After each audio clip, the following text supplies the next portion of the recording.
So a question I get about driving for dollars all the time is, David, how much driving for dollars do I have to do to get a deal? And I answer everybody the same way. You have to drive for dollars consistently to get a deal. You can't just kind of do it. You can't do it once a week for 30 minutes and go to 4 houses. You have to do it all the time. All right. So just like with any other form of marketing, if you're doing bandit signs, you have to do it all the time. You have to put them out every week and put out a lot of them. If you're mailing, you have to mail a lot. If you're cold calling on the phone, you have to cold call a lot. And if you're driving for dollars, you have to do it as much as possible. Now, I think driving for dollars is better than all the other methods because, it works better for me. It consistently brings in deals, so I like doing it.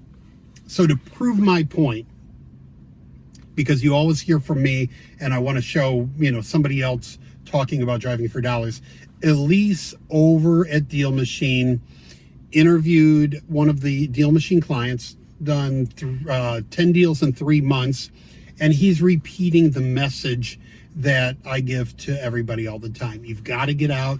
You've got to do it. You've got to do it all the time and set some goals for yourself to make the deals come in. So if you want to see how this gentleman did 10 deals in 3 months, I'm going to show you a video that repeats what I tell everybody. So here it is, Elise from DealMachine interviewing one of their clients, and take a look.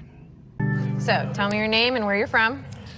I'm Sean Hudson. I'm from New Jersey originally, by the way of the military. I'm down in Charleston, South Carolina market right now. Awesome. So that's where you've gotten most of your deals, Yes. all of them? All of them, yes. Okay. So I need to ask you, you've done all of them through Driving for Dollars. All of them from Driving for Dollars, every last one. Where'd you hear about Driving for Dollars or DealMachine?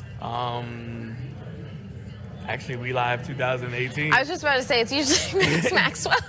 It was, Max Maxwell. I saw the DealMachine and they started talking about it. I was like, I was riding around with my pen and my pad. Oh, gosh. Writing stuff down, list source, then you gotta go home, skip trace. And when I heard about DealMachine, I was like, okay, this is way easier. So walk us through one of those deals. How did you get a hold of them? How did the process go, type of thing? I know you said you do marketing, so Yes. How often do you market? People just kind of want to know those things. Yeah, so I make a conscious effort, 25 houses per day. Oh, nice. Yeah, so I say an hour. If I don't get 25 in that hour, I will do 2 hours. You'll do it until it's done. I do it till I get my 25, and I do that every single, Monday through Friday. Nice. And I send a postcard. I have the default set to, I believe 4. Mm-hmm. And once the 4 is over, then I lied when I said I don't cold call. The only time I do cold call is when the mail comes back to me. Oh, yeah, because you skip trace it. Yes. Yeah, that's awesome. So how many days after the first one do you send the next one? Is it 21? Yes. Okay. What postcard do you usually get a call off of? Like the second one, the third one? A lot of them, the fourth one. Yeah. I've actually went to a seller's house and just had I just saw all my postcards. I saw somebody else's postcards, and They chose you? And they chose me, yeah. And did they say it was because of your postcard or? Actually, she said, the one deal, she said, I'm calling everybody who sent me a postcard. Oh. So I said, okay, fine. I was like, can I come sit down and meet with you? And I went over, I talked to her, and I guess she liked me and gave her an offer. She accepted. We signed a contract. Right there? Right there. Oh my gosh. And it was a really distressed owner, divorce going on, single mom. So you were sympathizing, you were building that rapport. Exactly. Then signed the contract, found the buyer. The next day she said, hey, somebody offered me $10,000 more. Can you let me out my contract? Oh no. So we're in this game to help people out. Right. So I said, sure, if you're going to make more money, go ahead. I was like, call me if you need anything. And she said, okay, thank you.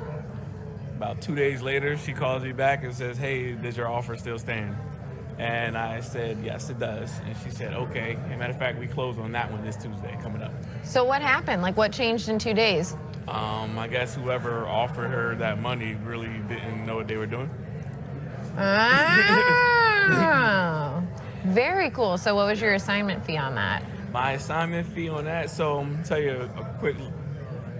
Just tell it. I like hearing all the stories. Guess what? $0. $0? Because I have a really good buyer. We have a good relationship. I'm a realtor as well. Oh, got it. So I told him we've done our last 4 deals together. And he wants to do 150 more. So I said, hey, you keep flipping them, I'll keep bringing them. Mm-hmm. And so we made a deal. I said, hey, there's not a lot of room for a good assignment, probably about $3,000. So I said, this is what we'll do. I said, you get the deal. You let me be the project manager on the flip, so I learn how the whole entire process of flipping a house. And then me as a realtor, I'll put it on the market when you're done. Oh my gosh, that's brilliant. That's so great how you just like flipped that around and turned it into a learning experience. Plus then it also paid off for you for being the realtor. So you probably learned a crap ton in that time. Yes. Of learning that flip since it was so distressed. And I made more than a $3,000 assignment fee from the listing. Perfect. Awesome. So like, okay, my question is, a lot of people that are realtors, they get afraid to wholesale because of stickiness and there are certain laws and stuff. So how did you find to do that, doing wholesaling? I sat down with my broker and I said, hey, I am going to wholesale real estate. Right. If you have a problem with me wholesaling real estate, then you're not the broker for me. Ah. And he said, hey, as long as you keep your two separate businesses separate, he said, do what you gotta do. Awesome. So do you put your disclosure on the end at the Yes. bottom of the postcard? Okay. I do. And on that one, he won too, because after we sold it, he got his brokerage got the listing. So so you have to. That was another reason why. Okay, let me give back a little bit to him, so he doesn't come back later on and saying, okay, you're making all this money, can I get some of this? Right. So how many did you close last year total? Last year total, I did 7. 7? Nice. So what's your goal for this year? Now that you're going to be doing this more full time. Full time, yeah. So I actually I flew my last mission in the Air Force in October. So October is when I got serious. I did 2 over the summer and did 5 in October, from October to December, and have 5 from October to December just blows my mind. Yeah, then I have 3 under contract right now. That's so Closing great. on 1 on Tuesday, 1 on Friday, and so you'll be last year by like March. Like that's what's gonna happen. So that's awesome. Like, what advice would you give somebody who is getting to do this, like, and wanting to do it full time? Like, what's the hardest hurdle to get over? What I tell people first: consistency. Second, make sure you build up a nice nest egg.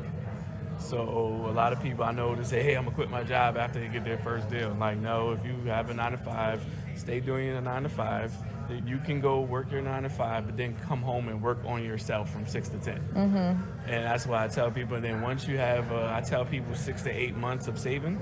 Yeah. Once you have 6 to 8 months of savings, then go ahead and jump in full time. And you can't be lazy with it. You have to keep up the same consistency as you was working a regular 9 to 5 or a boss. Do you have anybody else? I know you said you have a partner that drives for you. Do you guys have anybody else that drives for you yet? I've put a couple of people on there. They really didn't pan Fall out. off. Yeah. One guy went and got his own DealMachine because he's a wholesaler. Another person just didn't drive. So actually, I have. I use it a little different too. Yeah. You hack us? I do. Like the Polites? I do. Yeah. And I listen to the Polites. Yeah. They do great stuff. Hey. Yeah. Somebody usually everybody knows I'm big on social media, so I say, hey, I buy houses, and so somebody would just send me a random address and say, hey, this house is vacant, go check it out. So I just pull it right there up on DealMachine. I love it. So you get referrals a lot then? Yes. That's awesome. Well, where can people follow you? Right now I'm on Instagram at Mr. Real Estate 843, Charleston, South Carolina. My Facebook is Sean Hudson, SeanHudson. Awesome. Well, thank you for sharing your story. All right, no problem. And I got to thank you because we had the one-on-one call and you said, hey, put your picture on there. Did it work? Yeah, I guess it did. Because after that, that's when you got all of them? I mean, yes, I knew this. Yeah. I knew this. But I love seeing that helped. Yeah. So, because that's what I want to do is help you guys get more deals. So, Yay! Yay! Thank you. I mean, I owe everything to DealMachine. Well, you make me cry. It's like we don't have in South Carolina. I can't really pull a list or vet. So it's like I have to go drive for dollars. Thank you. Oh, of course. Thank you so much. If you want to get DealMachine, go to DealMachine.com. Use the promo code Toolbox to sign up, or click the link below in the comments and the description. Get your DealMachine credits, get your 7-day free trial. Use the promo code Toolbox. I'll talk to you again soon. Bye for now.